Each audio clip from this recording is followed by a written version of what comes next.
ஐயா எப்பா என்னம்மா என்ன ஆச்சு? ஏண்டா எனக்கு காலையில டீ காப்பி குடிச்சாதாண்டா வெளியவே போகும். என்னடா உன் முன்னாடி ஒரு டீயும் வச்சு தர மாட்டேங்கிறா, ஒரு காப்பியும் வச்சு தர மாட்டேங்கிறா, மனுஷனை பாடா படுத்தி எடுக்கிறா. ஜானகி, ஜானகி, என்னங்க? என்ன ஒரு காப்பிக்கு நீ இது வச்சு கொடுக்க மாட்டியா காலையில எந்திரிச்சோனியும்? அம்மா கத்திக்கிட்டு கிடக்குறாங்க. எனக்கு மட்டும் என்ன வேண்டுதல அவங்களுக்கு எதுவும் வச்சு கொடுக்க கூடாது வைக்க கூடாதுன்னு? நானே இந்த சரோசா பால் எடுத்துட்டு வருவா, இன்ன வரைக்கும் பாலும் கொண்டு வரல, ஒன்றும் கொண்டு வரல. இவளை பார்த்துக்கிட்டே இருந்து மணி ஆகி போச்சுன்ட்டு யோசிச்சுக்கிட்டு இருக்கேன். ஏண்டி அவ கொண்டு வந்து பால் ஊத்துறாத இந்த வீட்ல போய் எல்லாரும் பால் குடிக்கணுமா? இல்ல யாரும் குடிக்கவே கூடாதா? இங்கேதான் எத்தனை டீ கடை இருக்குது, அங்கே வேணா போய் வாங்கி குடிக்க வேண்டியதானே. யார் இப்போ வேண்டானா? டீனா நீங்கள் மட்டும்தான் குடிப்பீங்க, வேற யார் குடிக்கிறாங்க வீட்டில்? தானே உங்களுக்கு ஒண்ணுன்னா வாங்கி எல்லாம் செஞ்சுக்கிறீங்க. நானும் எகத்தாளம் தான் இலக்காரம் தான். இப்போ யார் என்ன பண்ணுனா? சபா இந்த வீட்டுல பால் இல்லைன்னா ஒரு வர காப்பியாவது வச்சு கொடுக்க வேண்டியதானே? வர காப்பி யாருக்கு? உங்கள் அம்மாவுக்கு. அன்னைக்கு ஒரு நாள் இப்படி தான் பால் திரண்டு போயிருச்சத்த, ராத்திரி வாங்கிட்டு வந்தது. வர காப்பி வைக்கிறேன் குடிங்க என்னத்துக்கு வச்சு கொடுத்தவ இந்த சைடு திரும்பினோடனே அப்படியே செடியில் எடுத்து ஊற்றி விட்டாங்க தெரியுமா? இவங்களுக்கு நான் பாலை வச்சு காய வச்சு ஊற்றி உங்கள் அம்மா எடுத்து ஊத்துறதுக்கு நான் தான் பிள்ளையா பிறந்திருக்கேன் பாருங்க. வரக்காப்பியாடா வச்சா டிக்காசனா கிலோ கணக்குல ஊத்தி விட்டு ஐயைய வாயில வைக்க முடியல. கசப்புனா கசப்பு, ஊறுபட்ட கசப்பு. அத மனுஷன் குடிக்க முடியுமா? அதுதான் எடுத்து ஊத்துனே. ஏன் அப்ப அதை குடிச்ச நாங்களாம் மனுஷங்க இல்ல? ஷபா ரெண்டு பேரும் கத்துற கத்துக்கு பெசாட்டுக்கு நான் துபாயே ஓடிடலாம் போல இருக்குது. மானியம் வாய் தான் அடக்கி தொலைங்கல கடுப்பேத்திக்கிட்டு. டா போய் அம்மாவுக்கு ஒரு பாலை வாங்கிட்டு வந்து வச்சு கொடுப்போம். போன்னு சொன்னேன் போ. உங்க அம்மாவுக்கு தானே, நீங்க வேணா போய் வாங்கிட்டு வந்து வைங்க. இப்படிதான்டா எகத்தால பேசிக்கிட்டு இருக்கா. இதுக்கு தாண்டா நான் கத்துறது. யாரு? நான் கடை சைடு போனேன்னா அங்கிட்ட எல்லாரும் அங்காளி பங்காளி எல்லாம் இருப்பாங்க. அதை வாங்கி கொடு இதை வாங்கி கொடுன்னு எல்லாம் என் பேரை சொல்லி வாங்கிக்குவாங்க. நீனா இப்போ போகட்டுமா என்ன? ஐயோ வேண்டாங்க. நீங்க போனீங்கன்னா 10 ரூபா பால் பாக்கெட்டுக்கு 10,000 ஓவா செலவு வேட்டு வச்சுட்டு வந்துடுவீங்க. நீங்க இருங்க, நான் போய் வாங்கிட்டு வரேன். காலையில எந்திரிச்சா இதுக்கு டீ காப்பி இல்லைன்னா உயிர் வாழ முடியாது. பாத்தியடா இப்ப கூட புலம்பிக்கிட்டே போறாடா, என்னைய கரிச்சு கொட்டுறா. அவ கரிச்சு கொட்டுறது உனக்கு எப்படி தெரியும்? எனக்கு தான் பொறைய இருதுல்ல. யாரு நல்ல மருமக. எம்மா கூடிய சீக்கிரத்துல ஓடிடணும்டா துபாய்க்கு.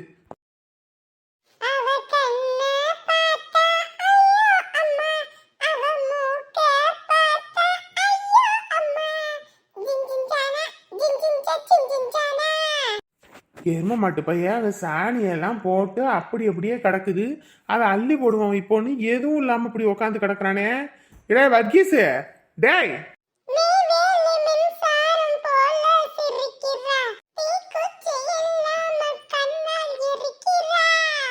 எலை வர்கீஸ்,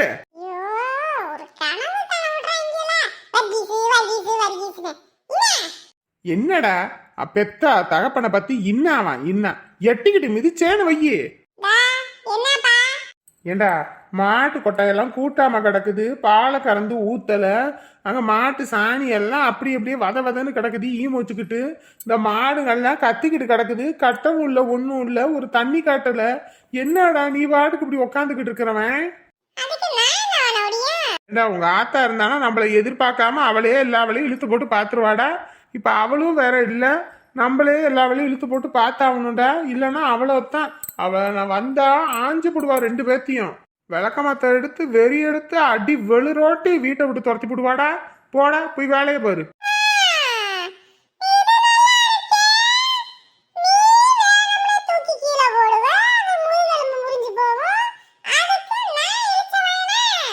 என்னடா இப்படி பேசுற? என்னதான் இருந்தாலும் நம்ம அம்மாடா.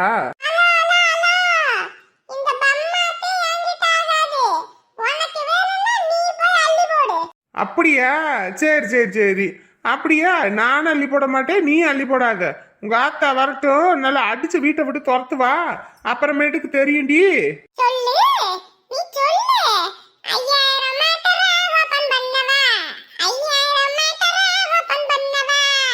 அத்தி புள்ளைய பெத்து வைக்க சொன்னா தொல்லைய பெத்து விட்டுருக்காளே.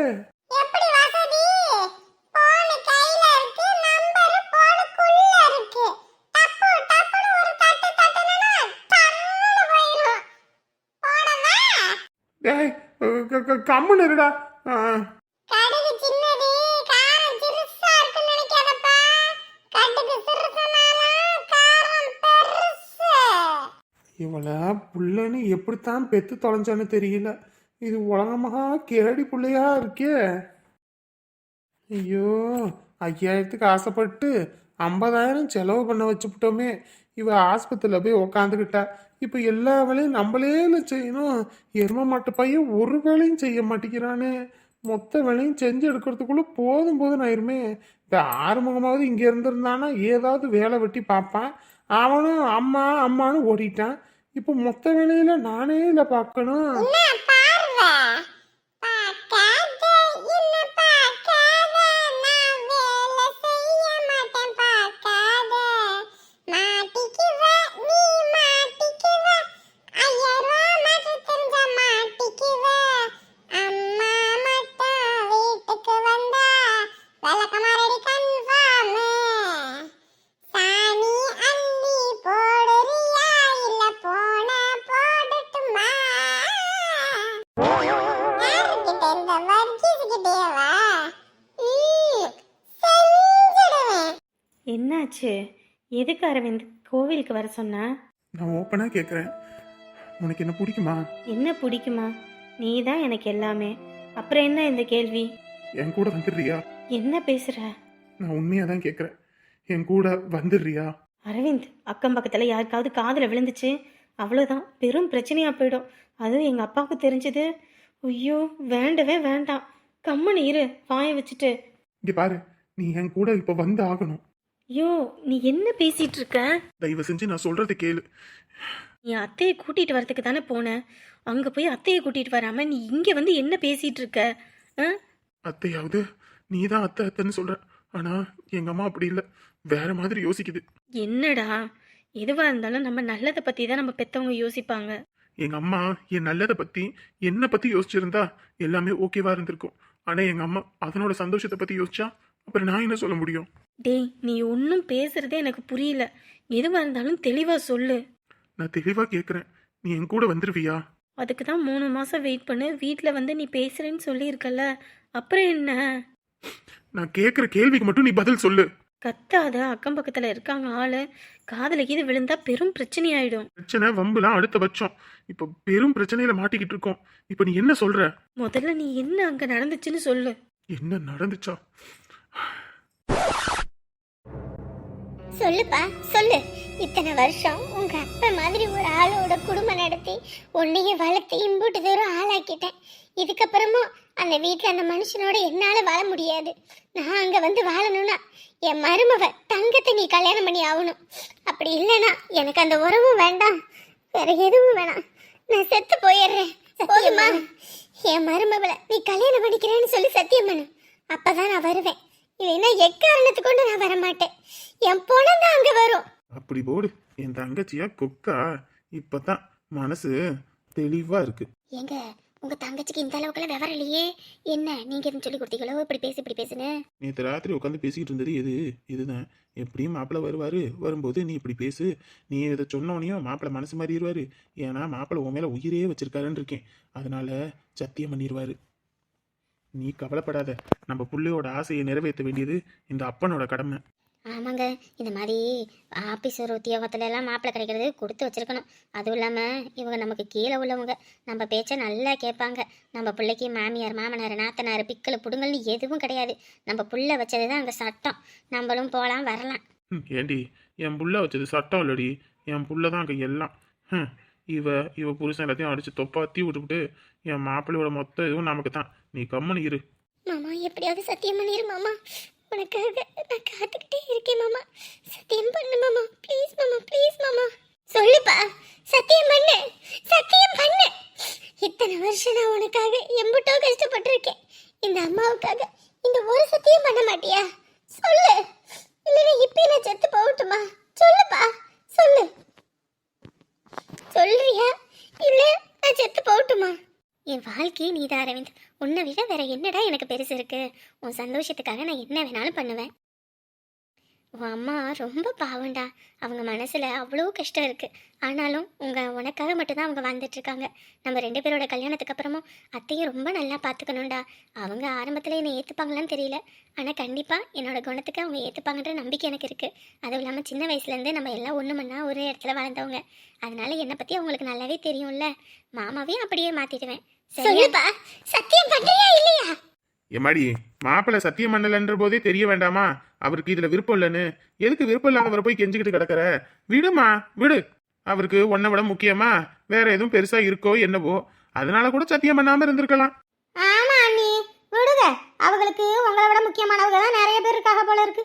அதான் பெத்த தை செத்தா கூட பரவாயில்லன்னு குத்துக்கள் மாதிரி நிக்கிறாரு. அம்மா, தயவு செஞ்சு இது இப்ப பேச வேண்டிய நேரம் கிடையாது. இது பேச வேண்டிய இடமும் கிடையாது. சரியா? தயவு செஞ்சு நீ வா நம்ம வீட்டுக்கு. இல்லப்பா, என்னால வர முடியாது சொல்லிட்டேன்.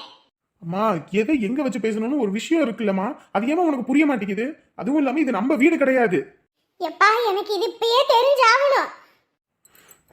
அம்மா, என்னால இந்த மாதிரி சத்தியம் எல்லாம் பண்ண முடியாதுமா. ஓ, புரிஞ்சிருச்சுடா, புரிஞ்சிருச்சு.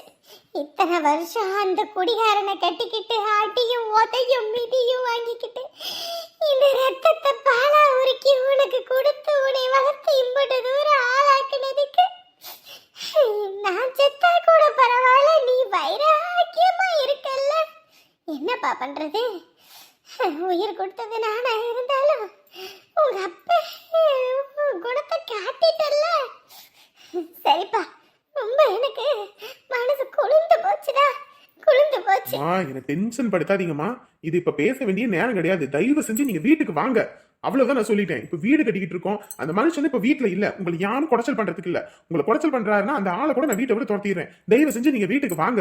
முடியாதுப்பா, என்னால முடியாது. இனி செத்தா வந்து அந்த வீட்டுக்கு நான் வரமாட்டேன். வரவே மாட்டேயா, வரவே மாட்டேன். நான் என் அண்ணன் விட கதியில் இருந்துக்கிறேன். எத்த தாய் இம்புட்டு தூரம் கேட்டு ஒரு சத்தியம் பண்ண முடியாம போயிருச்சுல உனக்கு. இதுக்கப்புறமும் நான் எதுக்குப்பா உன்கிட்ட பேசணும்? நீ கிளம்புப்பா, நீ கிளம்பு. நான் செத்தா பரவாயில்ல தானே, கிளம்பு. என்னங்க, இந்த மாப்பிள்ளை சத்தியம் பண்ணுவாருன்னு பார்த்தா அவர் பாட்டுக்கு போறாரு. அப்ப இவளை விட முக்கியமா வேற எது இருக்குமோ? கடைசி வரைக்கும் மாமா என்ன கட்டிக்கிறேன்னு ஒரு வார்த்தை கூட சொல்ல மாட்டேங்கிறாரு. இவர் நினைச்சு நான் தான் கிடையாது தவம் இருக்கிறேன். அம்மா, டேய் சத்தியம் பண்ணுடா, அறிவு கட்டவனே. என்னப்பா, சத்தியம் பண்றியா?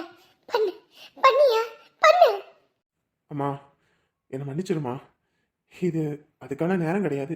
உனக்கு நான் எதையுமே சொல்லி புரிய வைக்க முடியாது. புரிய வைக்கிற இடத்துல நீ இல்லை. புரிய வைக்க வேண்டிய நேரமும் இப்போ அமையல. உனக்காக நம்ம வீட்டு கதவு எப்பயும் திறந்து இருக்கும். வீட்டுக்கு வா. போடா போ. உங்க அப்பையோட தானே உனக்கு இருக்கும். அப்பனுங்க பிள்ளை நல்லா தப்பாம வந்து பிறந்திருக்கடா. இனி வர மாட்டேன்டா. இனி அந்த வீட்டுக்கு நான் செத்தாலும் வர மாட்டேன். நான் செத்தாலும் பரவாயில்லைன்னு போறேன்ல. போ, நான் செத்தேன்னு சேரி வரும். அப்ப வந்து மலர் மாலை போட்டுட்டு போடா. போ.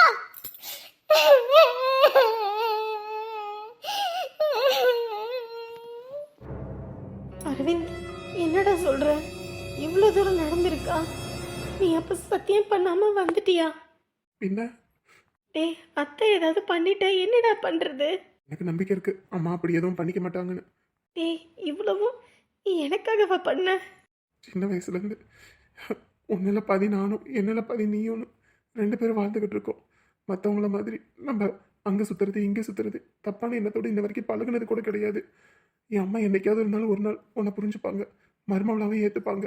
ஆனால் இப்போ எங்கள் அம்மா ஏற்றுக்கிற சூழ்நிலையிலையும் இல்லை, மன பக்குவத்துலேயும் இல்லை. அதுவும் எங்கள் மாமா வீட்டில் இருந்துக்கிட்டு அவங்க என்னென்னலாம் ஏற்றி விடுறாங்களோ அதெல்லாம் கேட்டுக்கிட்டு இருக்கு. அதுக்கு நான் எதையும் சொல்லியும் புரிய வைக்க முடியாது. 3 மாசத்துல எப்படியும் வீட்டை கட்டிவிட்டு உன்னை வீட்டுக்கு கூட்டிகிட்டு வந்துடணும் பொண்ணு கேட்டுன்னு நான் நினச்சேன். ஆனால் இவங்க பண்ணுறதெல்லாம் பார்த்தா அது நடக்காதுன்னு நல்லாவே தெரிஞ்சு போச்சு. இதுக்கப்புறமும் இதை வளர விடக்கூடாது. எங்கள் அம்மா என்ன வேணாலும் பண்ணுவாங்க. அதான் நம்ம இப்பயே கல்யாணம் பண்ணிக்கிறது நல்லது. நம்ம இந்த கோவிலில் கல்யாணம் பண்ணிக்குவோம். என்ன சொல்ற? அரவிந்த், என்ன பேசிட்டு இருக்க? எடுத்தவங்க வித்தன ஒரு முடிவு பண்ணக்கூடாது. அதுவும் வாழ்க்கை பிரச்சனைடா. உனக்காக நான் எல்லாத்தையும் தூக்கி வீசிட்டு வரதுக்கு தயாரா இருக்கேன். நீ எனக்காக வரமாட்டியா? சொல்லு. அப்படி நீயும் வரலன்னா சொல்லு. எல்லாரும் அவங்க விருப்பப்படி இருக்கும்போது நான் ஏன் விருப்பப்படி இருந்துக்கிறேன்? அரவிந்த், நீ என்னடா பேசிட்டு இருக்க? அம்மா அப்பா நம்மளை இவ்வளோ தூரம் வளர்த்து ஆளாக்கியிருக்காங்க. நம்ம மற்ற பொண்ணுங்க மாதிரி மற்ற பசங்க மாதிரி இருக்கிறதுக்கு தெரியாமையா எல்லாம் பண்ணிட்டு இருக்கோம்? ஆ வாழ்ந்து காட்டணும், நம்ம நல்லபடியாக வாழ்வோம்னு நம்ம பெற்றவங்களுக்கு நிரூபிக்கணும். அதுக்காக தானடா இத்தனை வருஷம் கஷ்டப்பட்டோம். ஒரு நிமிஷம் நம்ம எடுக்கிற முடிவு ஒரே நிமிஷத்தில் எல்லாமே முடிஞ்சிடும்டா. அதுக்கப்புறம் இதை பற்றி யோசிக்கிற தன்மையில் கூட நம்ம இருக்க மாட்டோம். புரிஞ்சுக்கோ, இது இப்போ எடுக்க வேண்டிய சூழ்நிலை கிடையாது. எனக்காக இப்ப நீ வருவியா இல்லையா? அரவிந்த், என் அம்மா அப்பா உனக்கே தெரியும். அப்பா இப்போதான் திருந்தி அம்மாவோட பேச்சை கேட்டு குடும்பத்தில் எல்லாம் நிம்மதியாக இருக்காங்க. இந்த நேரத்தில் நான் போய் வீட்டில் தெரியாமல் கல்யாணம் பண்ணிட்டு வந்துட்டேன்னா ஐயோ, அதை நினச்சி கூட பார்க்க முடியல அரவிந்த். அது அது ஓ, அப்ப என்னை கழட்டி விடணுன்ற நினைப்புல தான் நீ இருந்திருக்க. உன் அப்பாவும் அம்மாவும் என்னை ஏத்துக்கலைன்னா 3 மாசம் கழிச்சு ஏற்றுப்பாங்கடா. நான் பேசி புரிய வைக்கிறேன். அந்த 3 மாசம் கழிச்சு நீ அவங்களுக்கு புரிய வைக்கிறத இன்னைக்கே அவங்களுக்கு புரிய வைக்கலாம். தயவு செஞ்சு எந்திரிச்சு வா. அரவிந்த், முட்டாள்தனமாக முடிவு எடுக்காத அரவிந்த். இது வாழ்க்கை பிரச்சனை. அதுவும் இல்லாமல் அத்தை வேற அங்கே இருக்காங்க. நம்ம கல்யாணம் பண்ண போக அவங்க ஏதாவது ஒன்று பண்ணிக்கிட்டா என்ன பண்ணுறது? அதுவும் அப்பா அம்மா ஏதோ ஒன்று பண்ணிக்கிட்டா என்ன பண்ணுறது? இதை இப்ப வளர விடக்கூடாதுன்னு நான் சொல்றேன். இப்ப நீ வரியா இல்லையா? அரவிந்த், கொஞ்சம் பொறுமையாக இருடா. அவசரத்தில் எடுக்கிற முடிவு அது சரியாக இருக்காது. நீ வரியா இல்லையா? அரவிந்த், அரவிந்த் வேணாம் அரவிந்த். இந்த முடிவை மட்டும் எடுக்க வேணாம் அரவிந்த். தயவு செஞ்சு வான்னு சொன்னேன். டேய், வேணாம் அரவிந்த். இந்த முடிவு மட்டும் வேணாம் அரவிந்த். ரொம்ப அவசரப்படுற அரவிந்த். இது வேண்டாம் அரவிந்த், புரிஞ்சுக்கோ. என்னடா இது, நெஞ்சில் ஒரு மாதிரி படபடன்னு இருக்கு. திடுதிப்புன்னு இப்படி இல்லாமல் திடீர்னு இப்படி அந்த மனுஷன் வேற வேலைக்கு போயிருக்காரு. அவருக்கு எதுவும் ஐயோ அந்த மாதிரி எதுவும் ஆகிடக்கூடாது சாமி. பிள்ளையும் வேற வேலைக்கு போயிருக்கா. இந்த பையனும் இப்போ தான் வேலைக்கு பிடிவாதமாக அனுப்பி வைக்கிறோம். யாருக்கு எதுவும் ஆயிடக்கூடாது. படபடன்னு இருக்கே. பத்திரகாளி, ஜானகி, என்னாச்சு? முகமெல்லாம் வாட்டமா இருக்கு. என்னன்னு தெரியல, ஒரு மாதிரி படபடன்னு நெஞ்செல்லாம் தான். படபடன்னு இருக்கா? என்ன பிபி சுகர் எதுவும் வந்துருச்சா? இல்லைம்மா, அதெல்லாம் ஒன்றும் இல்லை. இந்த பாரு, இந்த மாதிரி தலை சுத்து படபடன்னு வருதுன்னா போய் ஆஸ்பத்திரியில் செக் பண்ணணும். அதுவும் நம்ம மாதிரி வயசான ஆளுங்கெல்லாம் உடனே உடனே செக் பண்ணணும். எந்த நேரத்தில் என்ன நடக்குதுன்னே சொல்ல முடியாது. இல்லை, என்னைக்கு அப்படி இருந்ததில்ல, இன்னைக்கு தான் என்னமோ மாதிரி இருக்கு. அது உடம்புல ஏதோ பிரச்சனையாக இருக்கும், அதனால அப்படி இருக்கும். ஆஸ்பத்திரிக்கு எதுவும் போய் பாரு. அப்புறம் இந்த சரோசா வந்தாளா? இல்லையம்மா, நேற்று பார்த்தது தான். ஏன்?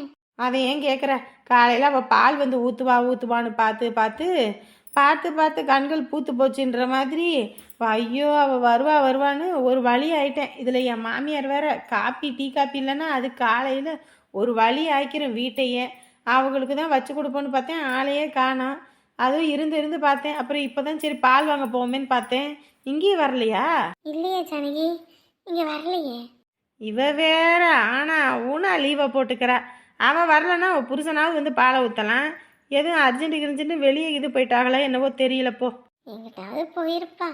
சரி, ஒரு போனாவது பண்ணி பார்ப்போம். வரலன்னா நம்ம பார்த்து ஒரு பாக்கெட்டு பாலாவது வாங்கி ஊற்றியாவது டீயை வைப்போம்.